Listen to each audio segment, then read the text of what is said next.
feel like carnival. I go lock you down like criminal. One touch feeling like 1 million. People just they watch you like a cinema. Wine bandit thing like carnival. Make sure you do nobody else like you.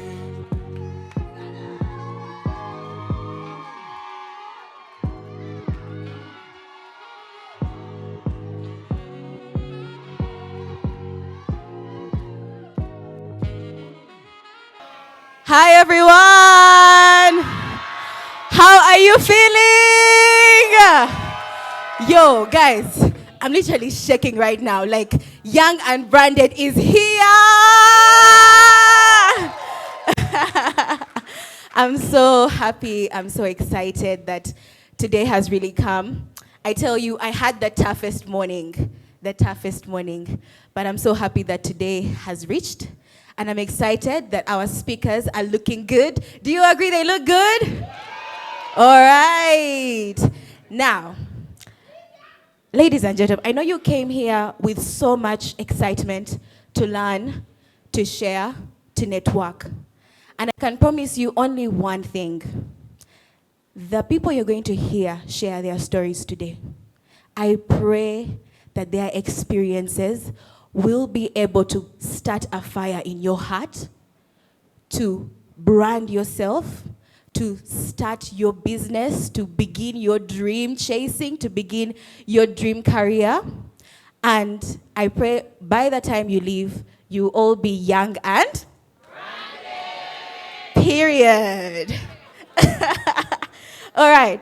So I'm going to allow our panelists to just say hi and tell us what their brand is. For example, hi, my name is Hannah. My brand is energetic, bold, and hard. Yeah? Borris. Give it up for Borris! Woo! Woo! Let's go. Yeah, anyway, I don't know if the young branded qualifies for everyone here. I think I'm 32 now. And I'm kidding. You're still young. I'm young, I'm 27, turning 28 this month. So, funny thing is that with these AI platforms, you can just ask it to make a summary of what your brand is, yeah? So, my brand is, one, it is Pan-African, it is authentic, and it is one of dreamers, yeah. Nice. All right, give it up for Nathan Kutesa in the house. Yeah, thank you. What would I say about my brand, Fancy Media?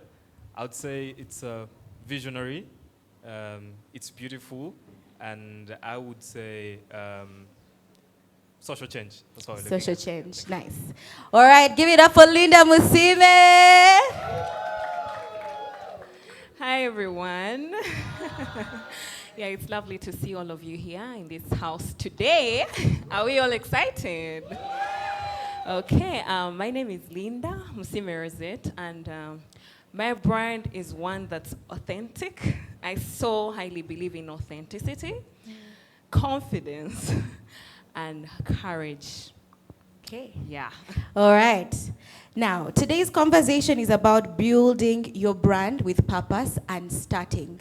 So many of us have amazing ideas, but we don't know how to start our journeys, right? Now, Linda, you are a debut author. You are, working in one of the biggest universities in Kampala. Did you just sleep and wake up one morning and everything was perfect? All right. Branding with purpose, purposeful branding. Yeah, what I would say is that I can't speak about purposeful branding and not speak about self-discovery. Yeah, by now you all know I'm a strong advocate for self-discovery. So if we are to speak about branding with purpose, we speak about self-discovery as well, because I highly believe that you must first, before you stand out, you must first stand within.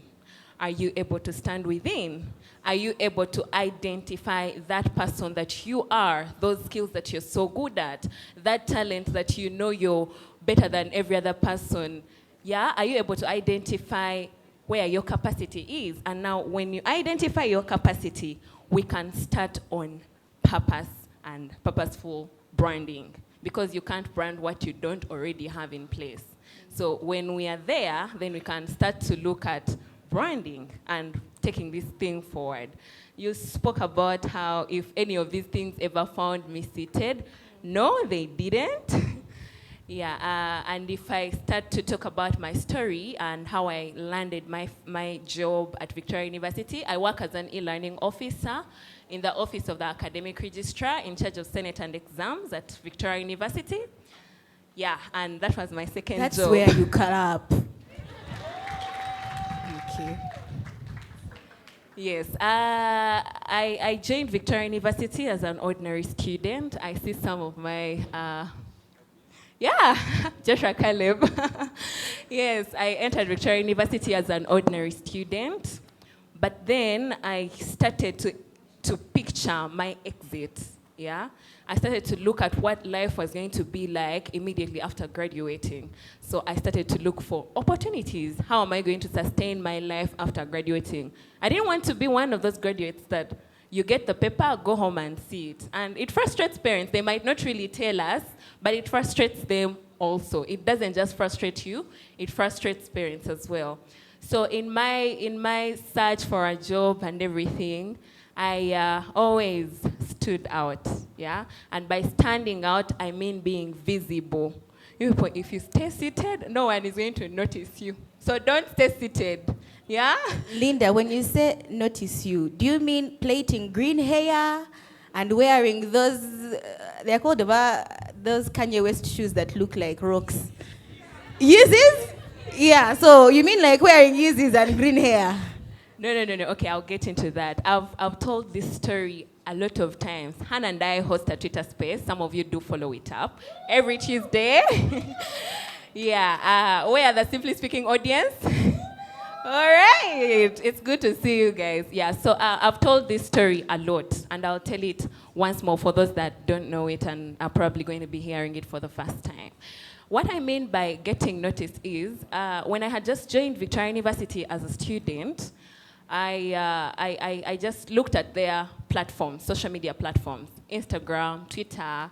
I looked at their platforms and I saw what they used to post. And I just got an idea and I'm thinking, can students be able to create a commercial, write a script, and then voluntarily do this commercial and it comes out? I didn't hesitate, I didn't overthink it big, yeah. I immediately reached out to our Vice Chancellor, yeah, Dr. Lawrence Muganga, and I proposed my idea. Yeah, but before I could meet him in person, I reached out to him by WhatsApp text. He's a chiller guy, but I'm not saying be informal, be very formal with those big people. Yeah, so I proposed my idea. He asked me to come see him in his office. I sat down, I discussed my idea. I'm like, I could write a commercial script, I could act in it. I have the whole idea in my head. Mind you, I hadn't thought about the expenses that would come with this whole advert thing. I just wanted to see an advert. That's all I wanted. Yeah, so after proposing to him the idea, he told me, just go and do. And when you're given an opportunity, guys, I want to say that go back and give it your 100%. These things don't come all the time. They don't come every day. They come once in a while, yeah? Went home, wrote my script to the best I could do, yeah? Brought it back, he read through it, and he was like, oh, that's perfect, yeah? And he told me, how do you want it? I told him I wanted to add 2 more girls. I explained what I wanted the concept to look like. And just like that, I hadn't thought about what it would cost for it to air on NBS. I hadn't thought about any of that. I just thought about in the moment, I was all about my idea, yeah? And he didn't think through, he just told me, okay, when you're set, let me know. And when I was set, I let him know. He asked the marketing team to bring the team. Just like that, I did my first commercial. First step of being noticed. I love that, Linda. Now, I'm interested in the fact that we're talking about self-discovery. Now, Nathan, I remember you are a student at MOOPS, right? Business school. And yeah, he's actually a business graduate, right? And then out of the blue, there's this business student that has decided to begin his own media company.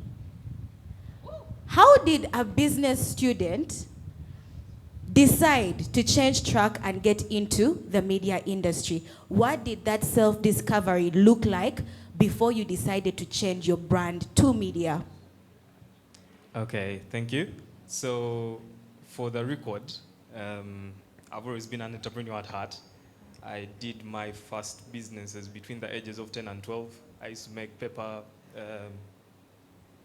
these paper bags where they would put Rolexes and whatever, used to make wristbands for church and whatever. And getting into media started when I was leaving high school. We had SOSH with Trinity College Nabingo. I see some people here. No, she's not, but... So from there, I saw these people who were taking pictures, and you would see how the picture was taken and how it comes out looking beautifully. And I went to him, I was like, oh, I would love to get into this. So actually, a few years before, I used to steal my mom's phone to take pictures. So from there, it was like something I actually loved and I would do for free. So this gentleman tells me, you know what, I'll teach you, but buy your own camera. And as a high school student who was getting 20,000 for pocket money, that didn't see me, was like telling me I don't want to teach anything.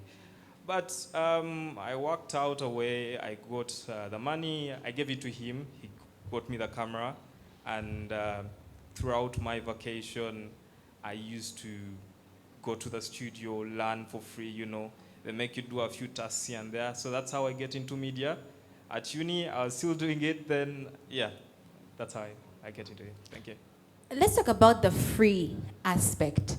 So many of us here want to start today and be paid 1 million in 30 minutes. Why do you think it's important for that free aspect when you're starting your journey? I know you like to think about money, guys, but first wait. So it's very key to hone your craft when you don't have pressure. When someone pays you, they're going to expect a pristine result. And when you are not yet there yet, it will break you because they'll give you feedback that you won't be able to handle. So I did a few gigs for my friends, for my families for free, and maybe they would appreciate you and give you like a 50,000 or 30,000. But it goes back to you loving the thing that you do. I used to, this is an ongoing joke with my friends, I used to walk 14 kilometers every day, you know. I would go from Mengo to Kololo and back, you know, just to go. And I didn't have money, you know.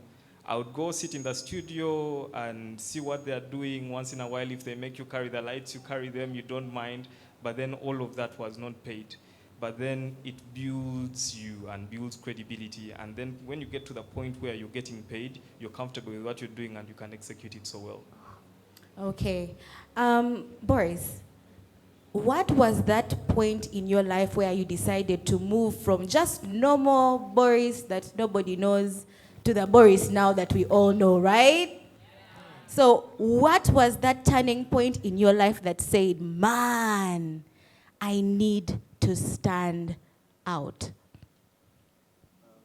Okay, maybe just for context. Oh, disclaimer, I've been on a speaking break, and it's because of the energy that you reached out with, I decided to come out of my cave. So well done to you. So about being known, I was already known even in high school. Hey, like, mama! Yeah. So maybe the context matters, yeah? Okay, I don't see my mates here, but we did a few things that made us famous in the girls' schools. I was at SMAC for O-level, and yeah, we were known for some things, yeah? And even within like the boys section, I was among the people who, you know, we dared to do things that would make us money. So there was already an aspect of stepping out of the ordinary, you know, to go do, we used to sell like music CDs at the end of the term, you know, for people to go home with music. Then if you guys remember Harez, yeah, me and my brother used to make those posters that we would send to the girls' schools, and then we deliver them. So the networking, I would call it that, already started. But then I think the turning point came when I recognized that I could actually do more. I particularly remember I got the opportunity to do internship at Bank of Uganda, crazy place to work at. and like you see the impact that they have, the money that you have, you're able to support this tomato seller, things like that.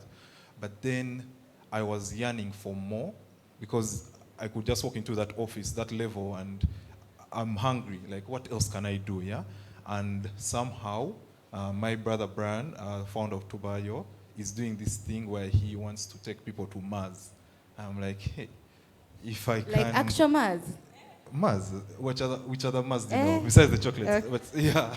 So having that realization of, okay, what more can I do? You know, what more can I do? And seeing Tubayo giving me that opportunity, I'm like, okay, so let me leave this corporate line, and I joined this because I never dreamt of going to Mars until when I joined Tubayo. So that's, I think, the point at which I recognized that, oh, I could actually go even further in my journey of being different to enable me stand out. And it's the reason why even more people go to know me. I got recognized on more platforms because of being able to dream crazy. Yeah.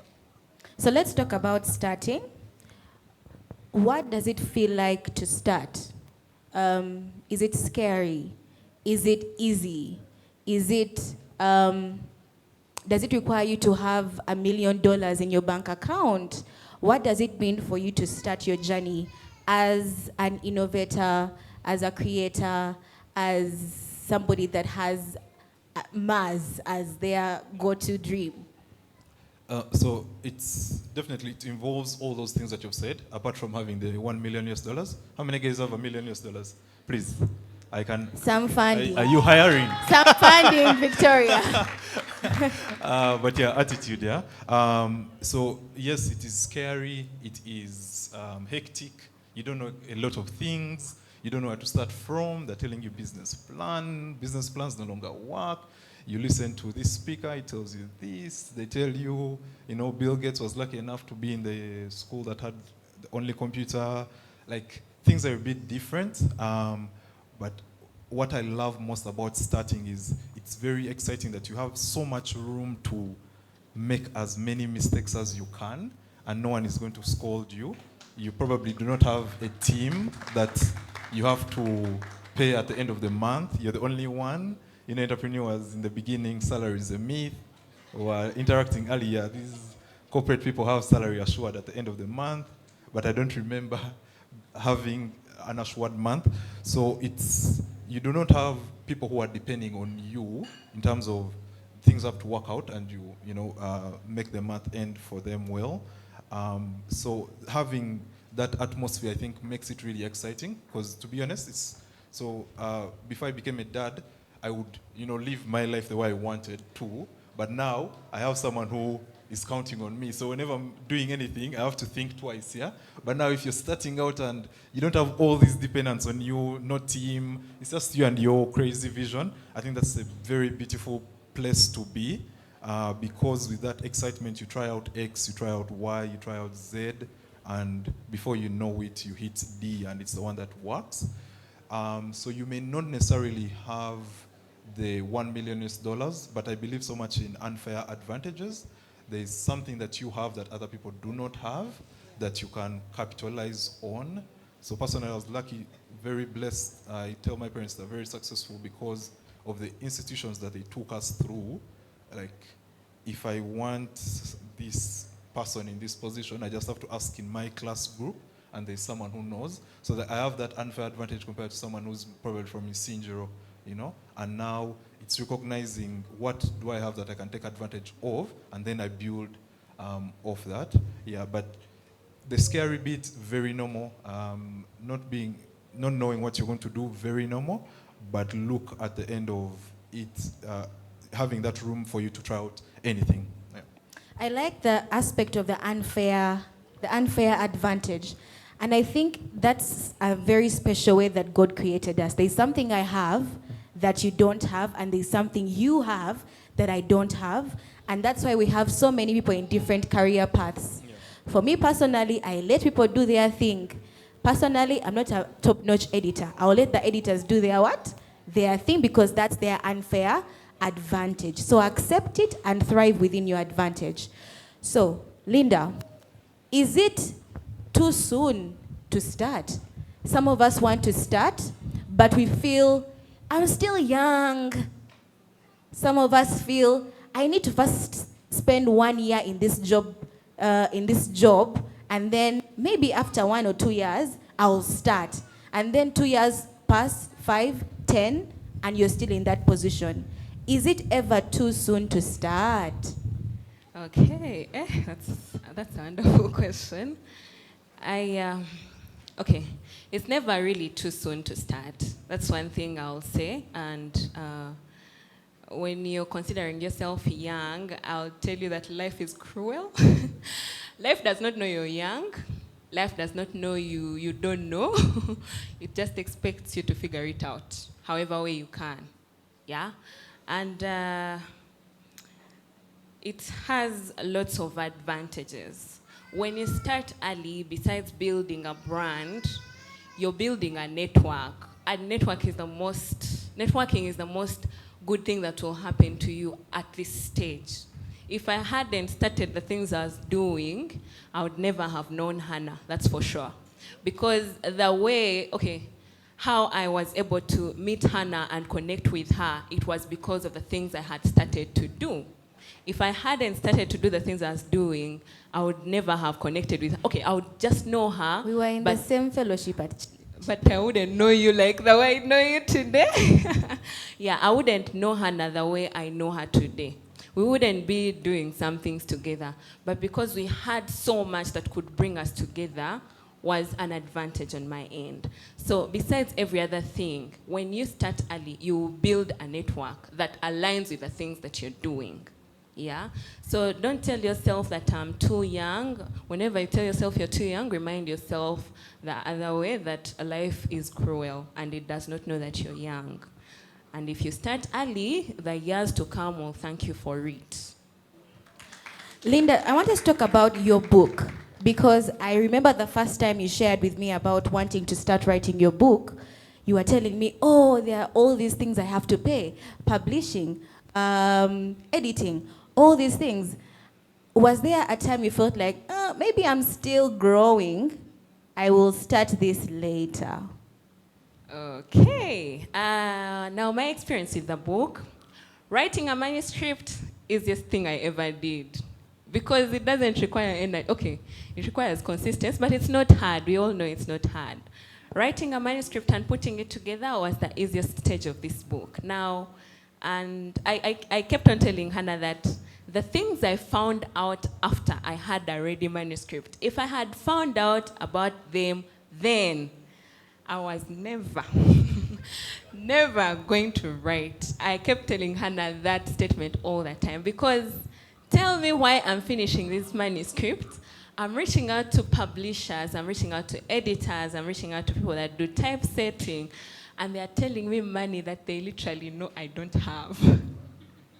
Yeah, because I'm like, do these people know I've just graduated? Like, I'm just young, yeah? But then, this thing does not know that I'm young. I need to get it done, yeah? So I thought on this whole thing, I slept on it for days, I kept thinking, but most importantly, I prayed to God. I can't talk about stuff and not talk about getting back to your creator, yeah? So I was one day seated in office with my supervisor, and I'm telling her, I have this manuscript.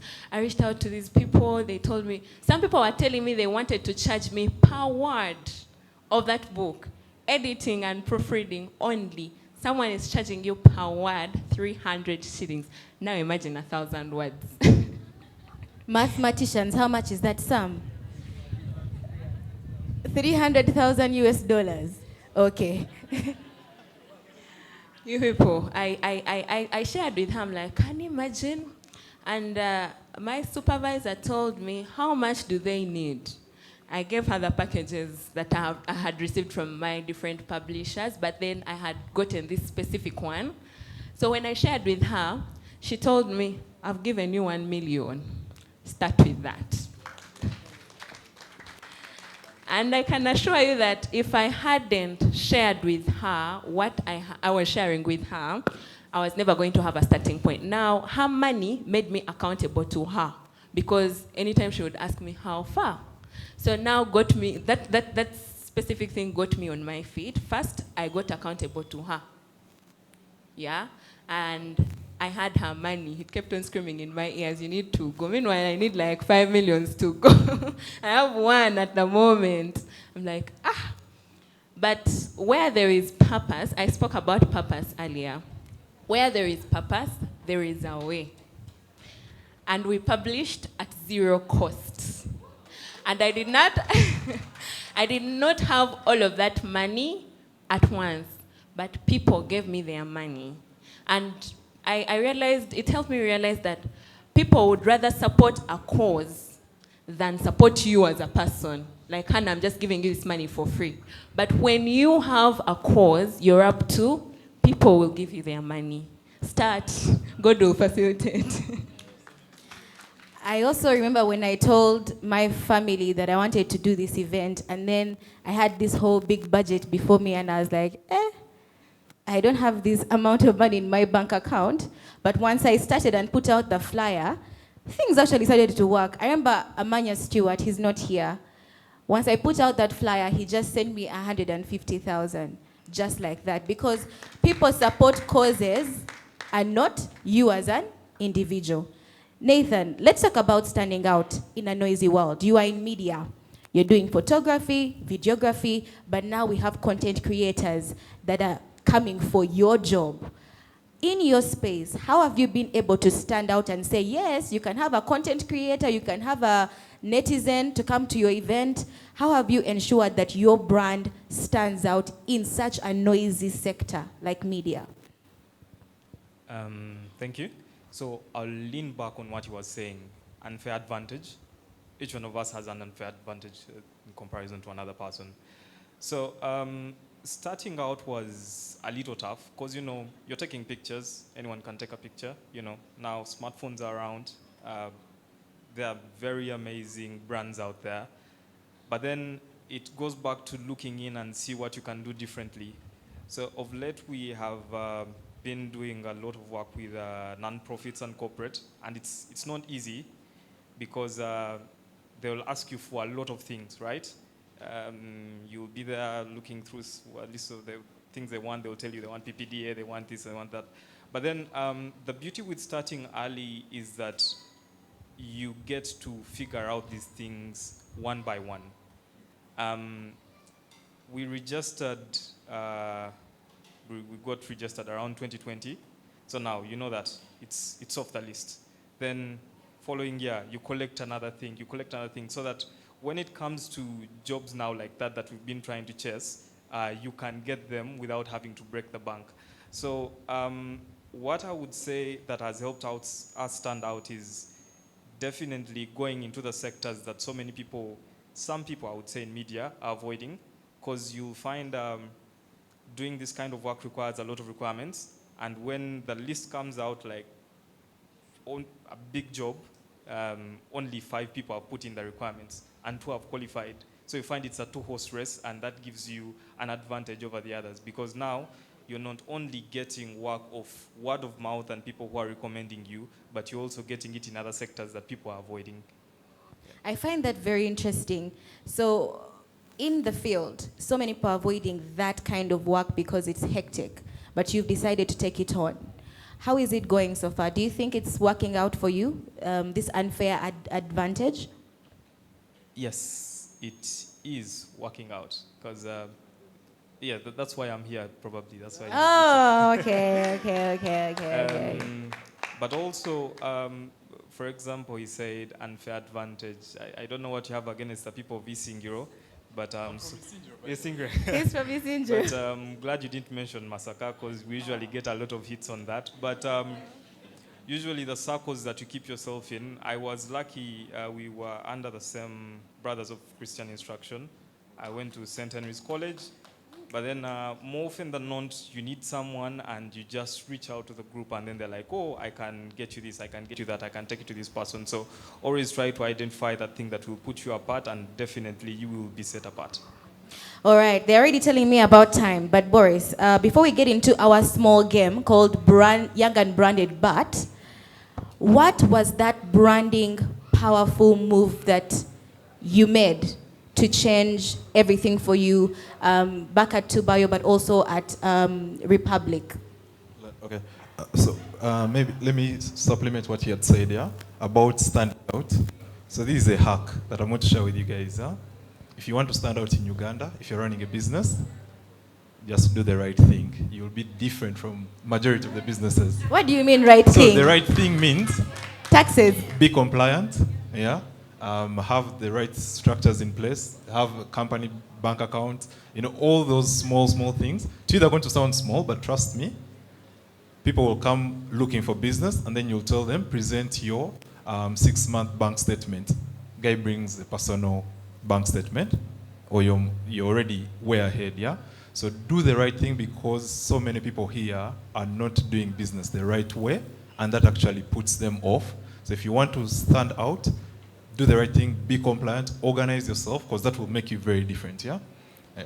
Okay, now, the thing that we did that made us stand out, so maybe as Tubayo, shout out, that gentleman there is my neighbor. Nice to see you, sir.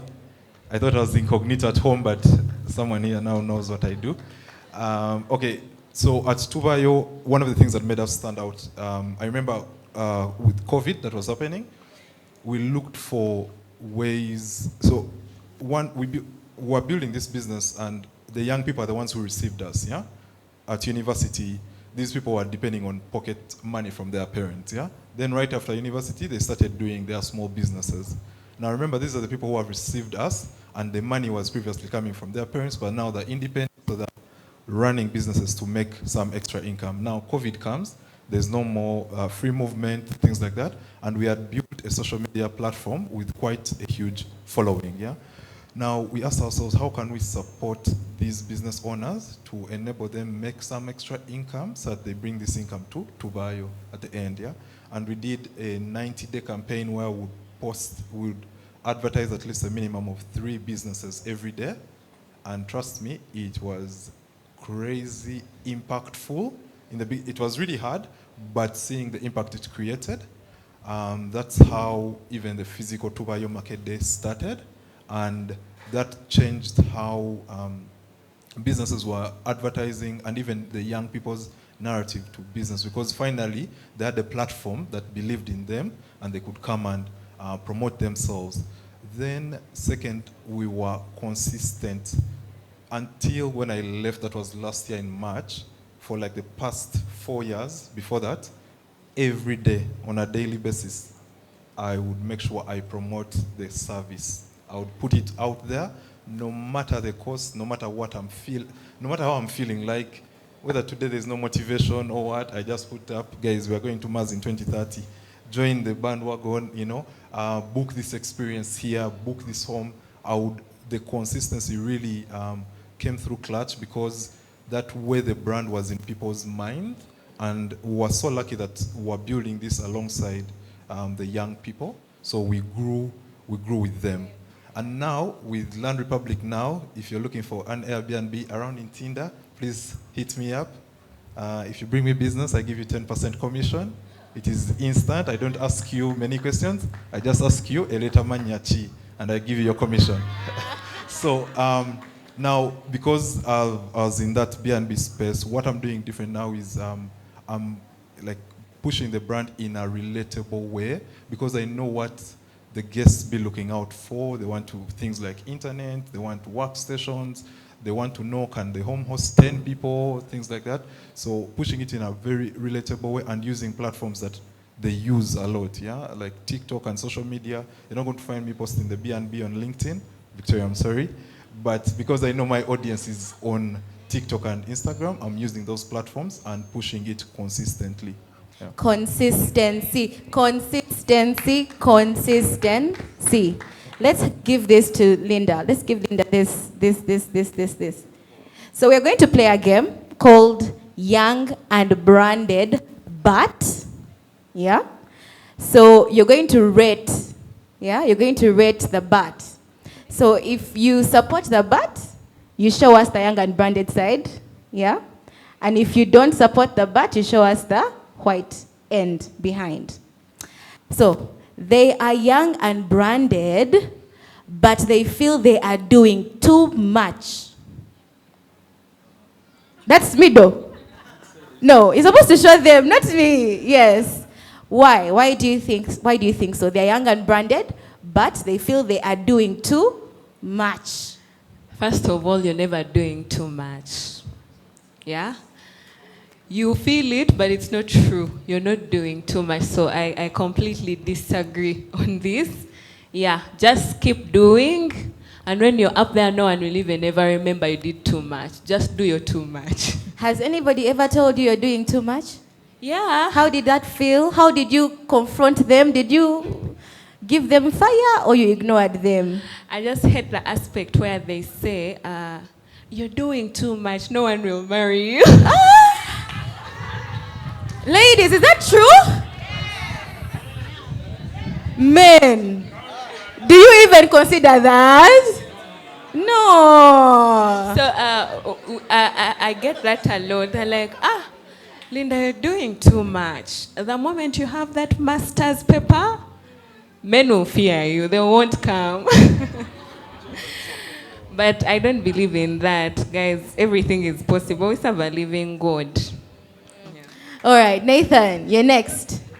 They are young and branded, and they actively use their social media. You took a bit too long to think about that. I was trying to think about my circle and the people I'm around. She'll advise us, but I think so many young people were not choosing LinkedIn, but then the rest of the social media we're really doing it, especially Gen Z, younger millennials. We are actively putting out what we do. As a Gen Z, I am guilty. Snapchat isn't my strongest suit, but people are always actively putting out what they do, streaking and all that, so they're actively using their social media. I agree. Okay. We have Victoria in the house. We'll be getting into how to use the social media as well, just a little bit. Borris, they are young and branded, but their offline brand is different from their online brand. Eh? I reduced the volume. The salt is getting too much. Borris, tell us. The salt is too much. I may not be the best person to answer this honestly, because I think I'm a victim of both. We have brand strategists here, please. They will guide us, yeah? Okay, so I said that based off the experience that I've had. So forgive me for over-referring to my previous work experiences because it's what I can relate with a lot. So I push this brand with me. Like everywhere you see me, Tubayo. All my shirts, guys, even the picture. I don't even have a new professional picture because I was tired. Anyway, so I pushed it with me and you couldn't see Borris without seeing Tubayo. All right? Now, I was thinking things will go very well, blah, blah, blah. 2030 we'll go to Mars. But God had a different plan for me. It had to stop somewhere. Now the struggle came separating the two. Borris and Tubayo. Because even now, guys still call me, hey, Tubayo guy. That's why I don't even like social gatherings as much anymore. Because now I have to explain how I think, what happened, things like that, yeah? Because this is the brand that people affiliated their aspirations to because we enable them believe they could also do something, yeah? So I have struggled with the separation of my personal brand and Tubayo because I pushed them consistently together. Now that I am older and getting wiser, I think it is important for you to separate the two such that people love Tubayo for being Tubayo, yeah? And then there is also your personal brand, just that in case anything happens, you're no longer moving together. It's not a struggle for you to reintroduce yourself. So Victoria, that's why I'm not even on LinkedIn anymore, because I believe I have to create a press conference, or maybe I'm just even scared now. But that struggle of pushing the two together, I've struggled with that, and slowly now I'm starting to introduce myself. If you saw my wardrobe, sorry, that's a bit unprofessional, but if you saw the clothes I had in my wardrobe, everything had the brand, yeah? But now I'm wearing clothes that do not have it. Yeah, so my advice would be teach yourself to separate the two such that people do not get stuck with that whole you and the brand are one thing. Yeah. Yeah. Yada, can you please prepare for some brief Q&A before we go in for a break? And as we do that, I remember one time somebody sent me a message. I want to just share with you guys about why sometimes it's important to separate the two. Somebody sent me a message because I like doing TikTok, yeah? And sometimes I like doing TikTok dances, sometimes. And then somebody sent me a message and said, Hannah, why are you dancing on TikTok? That doesn't give art for change. I said, It is not giving what? It's not giving art for change. And that's when I realized I need to also learn to push my businesses without necessarily pushing myself, so they can also be able to stand alone, whether I am in a scandal or whether I'm not in a scandal. Yada, we're ready for a Q&A. She's going to lead us in a Q&A.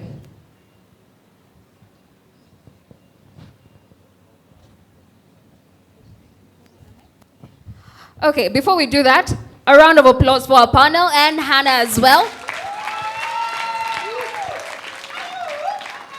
So because of time, we're already past our time slot. I am going to take, we have 3 panelists. I'll take 3 questions from the audience. Who has a burning question? 1, 2. We don't have gentlemen? Okay, I'll come to you. I'll come to you. Sawa. We'll take 4 questions, and that's it. I do not want any extra questions. Sawa. Hello, everyone. My name is Destiny Gladys Chaiga, the Midnight Owl. I'm a poet, spoken word artist, and a communications consultant. I'm also a social entrepreneur, the founder of Hatma Creative Initiative. And the question Hannah's asked is what I want to throw back. How do you separate your personality and its branding from your work or whatever you are doing? That is important for me because I need to see how I can figure out Hatma Creative Initiative, Destiny as a poet, as a communication consultant, and as a mentor in different spaces. Thank you. All right, that question is for Borris. You will be able to answer. Sit and let it marinate. Hello, guys. Hi, Hannah. Hi. So, thank you guys for your insightful words of wisdom. My English is running, guys.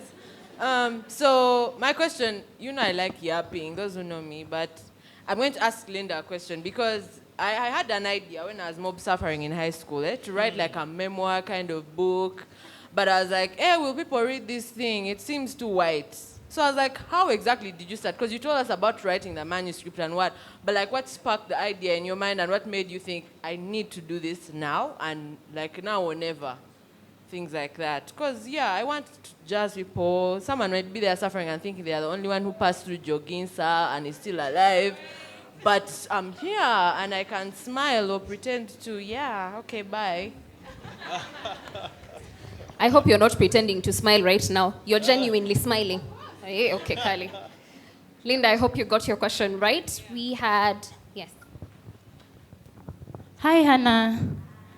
My name is Babas Farida. I'm a journalist, a businesswoman. I run agent banking, that is Azima.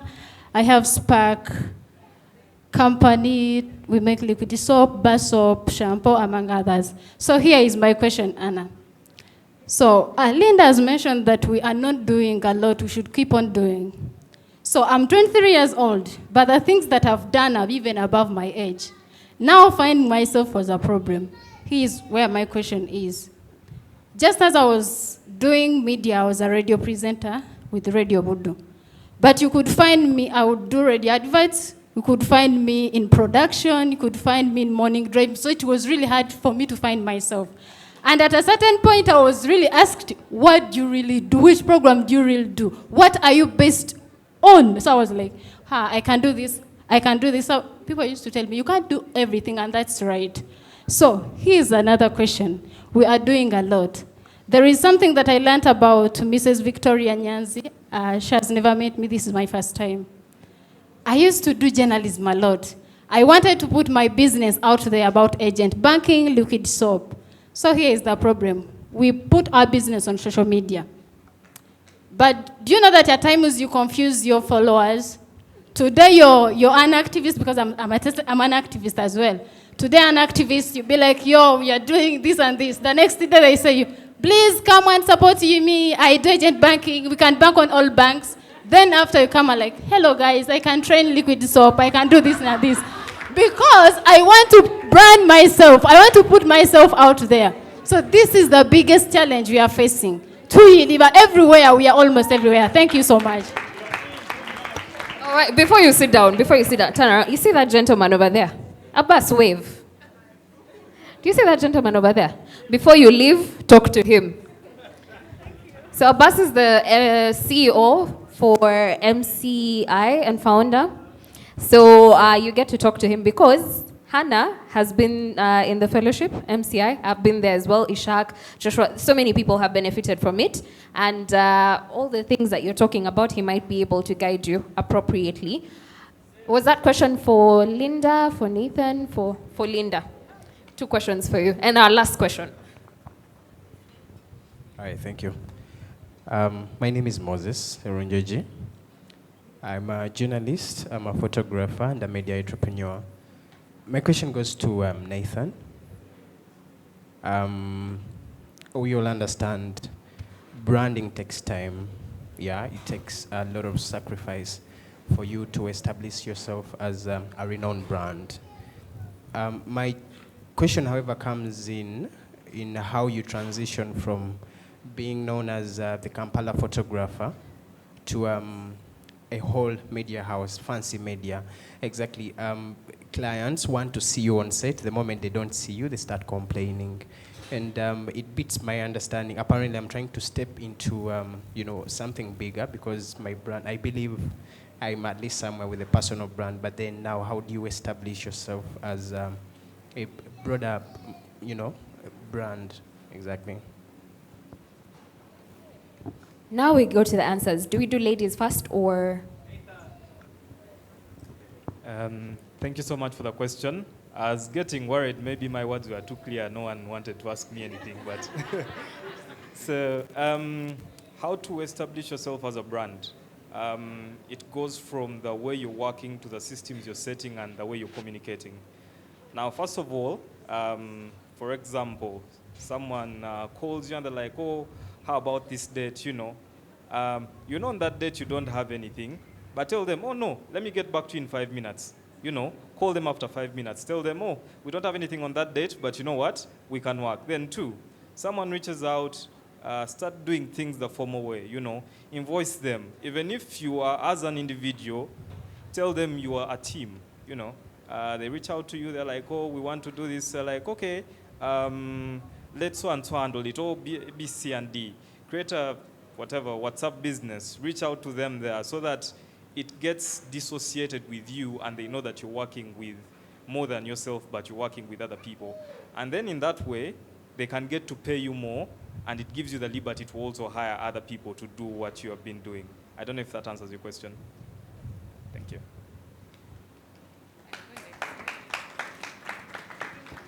Okay, what did you say your name was?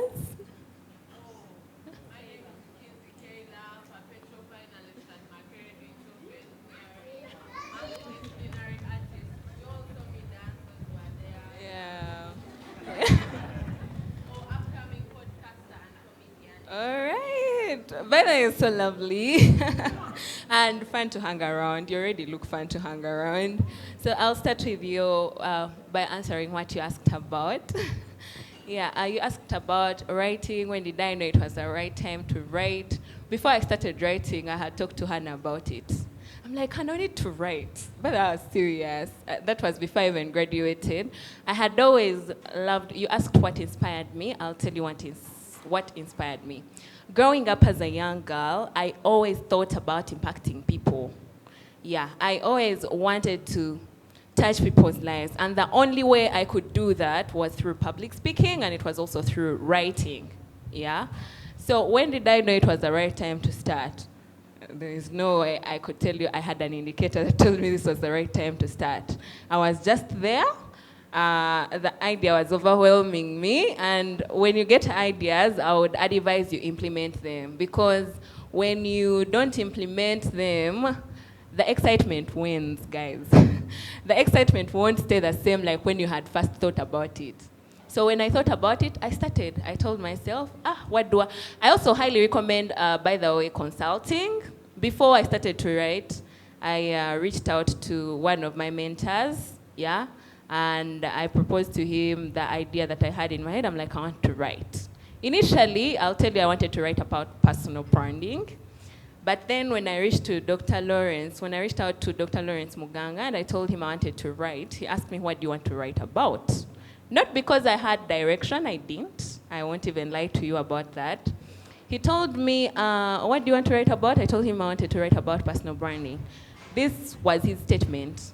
Do you know there are people that have written about personal branding in the best way than you will ever possibly make it? And yeah, it's facts, guys. Books are everywhere on Google, on the internet, it's facts. Yeah, and I was like, yeah, I acknowledge that. And he told me, how about you write about your story? Yeah? So I went back, sat down, thought about what he told me. And when I started to think about my story could only lead me to self-discovery. Yeah? I had an idea, it didn't have direction. I consulted. It wasn't all me. So when I reached out, I got a sense of direction. I got to know the things I was going to write about. So I proposed this person suggests the direction, yeah? So I started to write about my story, incorporating it with life's insights and the lessons I had learned and everything, yeah? Which is going to also lead me to what she asked about. So I started to write, and because I was writing about my story, what to write was instantly coming. I didn't struggle to get what to write, because now I was writing about my story. So I can't tell you there is the right time to write, yeah? But when you get the idea, start on it. Don't wait for when your excitement about it has gone, yeah? Then it brings me to her, while I wrote about self-discovery and everything, to her question. What's your name? Viola. Oh, Farida. You're doing amazing though. Yeah, so when I was writing about this whole self-discovery, meanwhile, I got my book title after I had the manuscript. Interesting, right? Yeah, I didn't have, because this man told me, you can even get a title any day, anytime. So I wrote my things, I got the title. Later, it was the last thing I thought about, yeah? You're the bigger picture, frame it well. So while I wrote about self-discovery, I kept on praying to God. Guys, don't abandon consulting with God in these things, yeah? When he has put a hand upon it, it moves. Yeah, so while I thought about this whole self-discovery thing, my very first chapter in this book is, it's in relation to purpose, yeah? Your divine purpose. What's that God wrote on your name before even the world could define you? You get, yeah? And you're going to ask me, how do you know your purpose? Yeah, like I told you, don't get out of touch with God. How do you know your purpose? You will do all of these things, yes, for money. I was there, I've done it all. Yeah, I've been that person who would be here and there, yeah? But as you grow older, your time will start to run out. You will realize you can't be everywhere all the time. That I can assure you. Yeah, as you grow older, you'll find you no longer have time to be everywhere.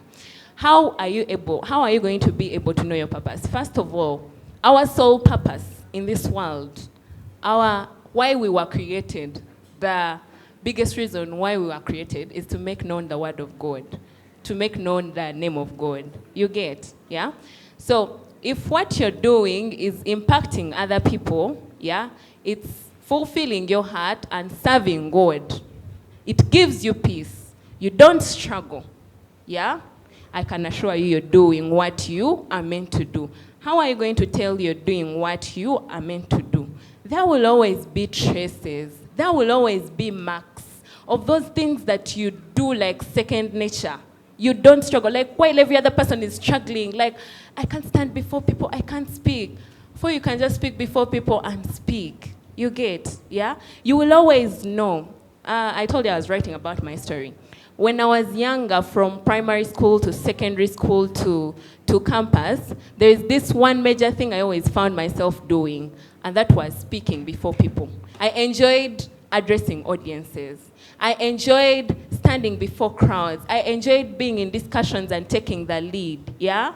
They are calling for students to represent at a radio station for a school. I would go. Yeah, and now people started to identify me like that. You need someone speak? Linda loves to do that. You get, yeah? I hadn't yet understood it until when I gave it attention. Yeah, while you seek the Lord, He will show you direction. You will know what you're doing.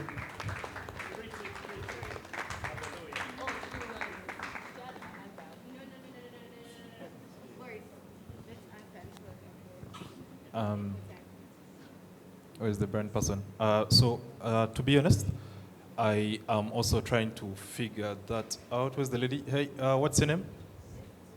Destiny. You're trying to look for that Destiny. Anyway, so I am honestly also trying to figure that out, how I separate the two, the personal and the work brand or your business brand, yeah?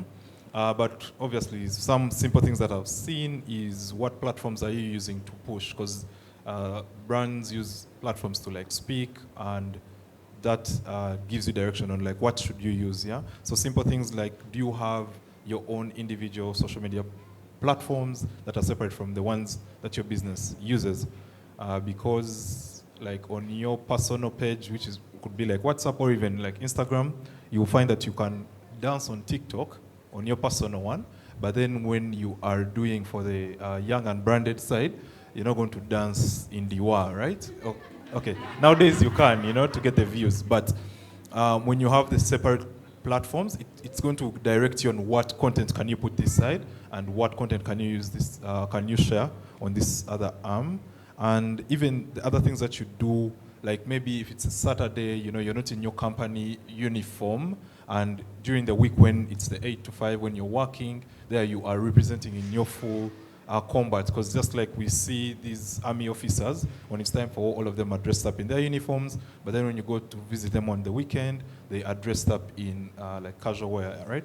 So I am also honestly trying to figure it out, because I found myself where now I have to ride on the audience that I have to promote my business, but maybe when it gains the right traction, I'll be able to separate the two so that it can now operate on its own.